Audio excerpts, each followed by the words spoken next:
My friends, it has been too long. Damon here with Mixed Reviews, a show that we haven't done in a while. What with all the E3 craziness and summer vacations, and when vampires attack in the office. Now we can't promise an episode every week going forward, but we'll mix it up just as often as we can. This week, we're going to cover the Civilization V expansion, Brave New World, The Walking Dead 400 Days, and NCAA Football 14. Alrighty. Brave New World is the second expansion to Civ 5 and adds a bunch of new stuff, like trade routes, tourism, ideologies, the World Congress. Well, you can look at the wiki yourself. The short version is that the developers tried to fix the late stages of each game, which most people can agree dragged a little bit. IGN contributor Rob Zacny had nothing but praise for the game. He said that this is the most fun I've had with Civilization since Civ 4, and it's the best late game since Civ 2. He loved all the new game mechanics and said that Brave New World is the rare case of a title delivering exactly what it promises.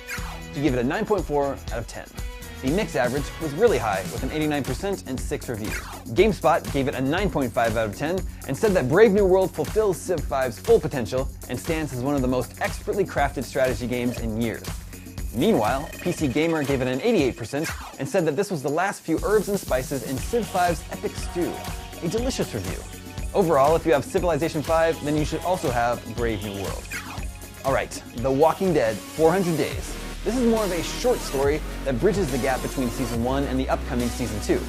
It stars 5 new characters and basically reminds everyone that life still sucks in a zombie apocalypse.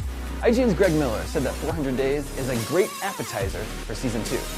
While he didn't connect with the characters as much as he did with Lee and Clem, and the ending was a little too simple for his taste, he still loved the action and drama of the situations. He gave the game an 8.9 out of 10. The mixed average was in the same ballpark with 84%. Game Informer gave it 8 out of 10. They liked the top-notch writing and said that it's worth playing for invested fans. Eurogamer was the lowest of the bunch with 7 out of 10 and said that 400 Days vignettes are too short to resonate in any meaningful way, but it's still crafted with the level of care as the main series. Overall, the buzz around 400 Days is pretty positive. If you're looking for a short little trip back into the Walking Dead world, you should take a look. Okay, NCAA Football 14, the sequel to NCAA Football 13. Some of the changes include an enhanced running game and the addition of Ultimate Team. IGN's Greg Miller said that the overall package feels like well-worn territory, even though the gameplay is better and the load times are shorter.